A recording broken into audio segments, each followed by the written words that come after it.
Hi, welcome back to my channel, and today we're going to be talking about how you're going to get unshakable confidence, because confidence is a literal skill that we just have to work on. And if you're someone like me who used to be the most anxious person, an anxious girly, and I would never ever in the 10 years that I was in school would ever raise my hand in class or speak in front of people, and no one could have paid me money to be making a video right now. Like, that would have never ever been on my bingo card that I could ever even speak in front of a camera. The whole point of every single tip is that these are supposed to be tiny little micro things you can just add into your existing schedule to build confidence with automatically by just giving you these small little things that you can follow. So I want to talk to you about exactly the micro habits that I use to shift into unshakable confidence. Let's get right into it. Number one is I prioritize doing something that was physically hard or challenging every single day. The most basic things that has completely transformed my confidence is just jumping into physical activity. I know, mind-blowing, so life-changing, but the most simple, like 5 to 10 minutes that you can do for yourself, stay consistent with doing something hard every single day, it does completely shift how you feel in your body. Like, the stronger that I was getting physically, I physically felt more capable. Most people, when they're like, oh, you want to build confidence, or in movies when someone talks about confidence, is usually through a physical transformation, and it's not about losing weight or anything else other than you are literally training yourself to tell yourself, oh, I'm able to do hard things. Like, I am able to do something challenging every single day. Many of the most successful people usually always start with a workout in the morning because it helps them complete something hard every single day, helps to set up mind, their body to feel stronger and more capable of completing what they're going to do. Okay, number two, dress like your new identity. The big things that really improved my confidence was adding the extra 15 minutes of preparation. Knowing that everyone has a very busy schedule and also doesn't have unlimited budgets to be buying every single outfit every single week and every single trend, one of the things that really helped me was putting an extra effort into, let's say, just like adding extra accessories to my outfit. I maybe had a really simple capsule closet, but I started adding, for example, accessories, rings, earrings, or maybe it's a certain pair of glasses, or like something that kind of elevated each outfit that put that extra preparation. Even if I went to the gym, I would put a little bit extra preparation into, maybe like I would do a really sleek, like do my brows, or maybe put like a cute necklace on or something. And I understand that we are just thinking, oh, it doesn't matter. Like, why would we put the effort? But it made a huge effort in how I showed up in my confidence, because that little 15 minutes of extra preparation of like just doing a sleek bun and then adding like layers of jewelry quickly on completely changed how I actually felt in my body and how I saw myself. And a lot of confidence, self-image, comes from the way that we see ourselves. So if we start to see ourselves as like, oh, I have this like kind of cool girl look, or like I feel really put together with all my jewelry, it's like a physical experience, you're also going to show up differently. So it does really help your confidence in how you see yourself. Number three is I started putting myself outside of my comfort zone. And I know that before that sounds so basic and broad and vague. So something that I specifically gave myself the challenge of doing is, so I would start giving myself weekly challenges of putting myself outside my comfort zone. So for example, at the gym, I would tell myself like, okay, today you're gonna do a new machine. Like, today you're gonna try a new machine, or like maybe you're gonna, go try a new class, a new fitness class, or you're gonna try a new move, add it to your routine. Because it's not supposed to be an overnight thing, but you'll feel like you're literally building this. Just like over time, you'll be like, how am I this confident? Because you've been building them automatically. So I would give myself little challenges. Let's say it's a meeting that I have that week at work. I would literally tell myself, like, today you're gonna speak up. Like, today you're gonna maybe give an idea, offer an idea that you had. You're gonna present or speak in front of these people for the first time. Maybe you're gonna go ask someone out for their number or for their Instagram today, or compliment someone. It's like, you can find little tasks. I would give myself like a daily task of like one thing that I had to do one thing outside my comfort zone. And maybe it's during your lunch break. Even at work, you go to a coffee shop or to grab your lunch, and then you compliment someone, or you say hi to someone, or you have a conversation with a random person. Little things that you can give yourself every single day to practice the muscle of like doing things outside of your comfort zone. Okay, number 4 is actually one of the most number one things you can do immediately. Like, you can start doing this already now. And this is how you can actually already, like, if you want to be confident, you're like, I need to be confident, like this weekend I have a date or I have this or this I'm hosting. This is the number one thing. If you are not confident at all and you are not feeling it, this is the one thing that you can use to show others that you are confident, even if inside you don't feel like it. Number 4 is body language. Body language is one of the most important things that you can use when displaying confidence.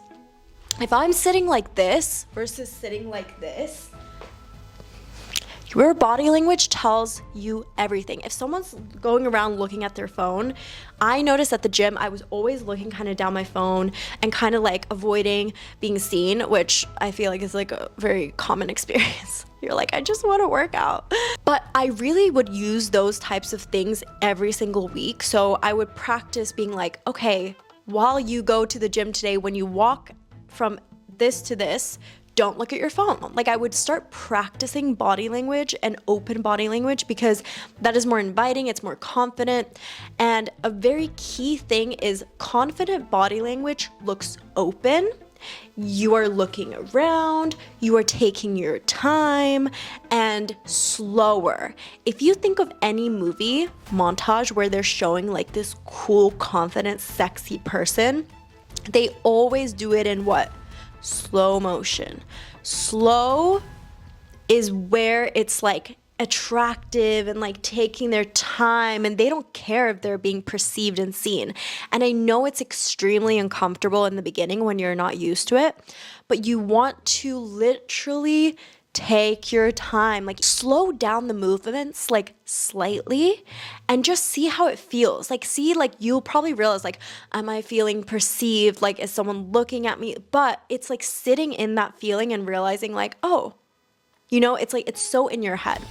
Slow down your movements, eye contact, look around, and open body language. And the last thing also, like when you're like, let's say someone's like over there, like if someone's going over there versus over there, like bigger, broader body language is always going to come across a lot more confident. Number 5 is stop over explaining yourself. One of the things that I used to do as a former people pleaser was like, I hated awkward silences. I always felt like the need to take responsibility for if there was a silence in a conversation to fill it, to kind of over explain myself in situations so that people wouldn't see me in a certain way or think that I did anything intentionally like in a horrible way when I knew that my intentions were pure. You want to be understood.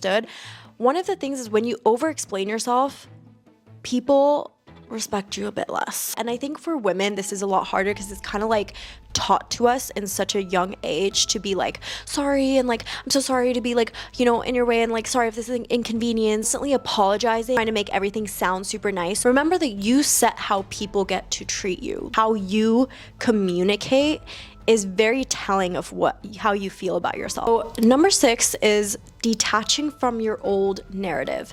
One of the main things that keeps people not confident is they're so attached to these old limiting beliefs, whether it's like, I'm not good enough or I'm not pretty enough or no one is doing this. Like, it paints a story, and whatever story that is, you are the character in that story and you're going to act according to that story. So if someone's like, hey, you are a loser who has no friends and no one likes you, which is like my old brain, how are you going to show up? That person showing up like this, super confident? No. Body language, how they speak, how they act, how they set boundaries, like how they take action towards their dreams, it's going to be completely different than if your narrative inside and your internal monologue and beliefs were, she's extremely talented, she doesn't give up, she's really, you know, she's super hardworking, she's such a go-getter. Thoughts, affirmations, beliefs about ourselves really dictate how we show up. You have to start consciously becoming aware of what are these beliefs you have about yourself currently, because the version that you want to be is not going to come from these beliefs. Unfortunately, that is just not how it works. So in order to shift those beliefs, you have to first become conscious of them. You can usually identify them by realizing like what feels uncomfortable. Usually if you wrote down who the ideal version of you, the 2.0 version of you is, you can kind of see where you're a bit like maybe scared to write down something because you think it's never possible for you, or you're not pretty enough to do that, or you're not this enough to do that, or you're not smart enough to do that. You can see, oh, these are where I have limiting beliefs, because those are not facts. Those are just beliefs that have been built for so many years through repetitive thinking. And every time you think that thought and belief, your brain goes, oh, now we need evidence to prove that statement true. And it's a way for your brain to just keep you safe. It is just a programming. Your brain doesn't know, is this thought helpful or not? It is just looking at, oh, I need evidence to prove this correct, because that is a safety measure. What we do is we got to shift those prompts so that your brain now starts collecting evidence for the opposite beliefs. And when you have opposite beliefs and new beliefs that you're trying to anchor in, it's going to feel uncomfortable, imposter, it's going to feel wrong. That's where all those other things that I'm saying, from like dressing the part, taking actions like the part, and speaking about yourself as if like, okay, let's say you want to be extremely fit. Identity takes you way further than trying to shift habits. So your identity really matters, and those beliefs really, really matter. So what you want to do is make sure that we become conscious of your old beliefs. Then we write down what their new beliefs are. And I want you to start switching, start catching yourself in moments in your daily life where you start thinking again in your old conscious ways. Because the more conscious you become, the more aware you're just like, oh, here I am you're not taking it so personally, because that is no longer who you are, and that you know that you can literally just switch your identity the more you repeat the other affirmation. I want to add a really specific, important note to this though. Affirmations that people tell you to do, like I'm beautiful, yes, that's great, but the real identity switch happens through actions through your body, because your body has a certain memory with certain beliefs, pain points, wounds from your young age. So every time there's something that triggers a certain feeling of like abandonment or something, your body is reacting. So it is very important that you create evidence for the opposite. That's a physical thing. That's why it's like, maybe, you're like, the best version of me is someone who dances or can speak in front of people.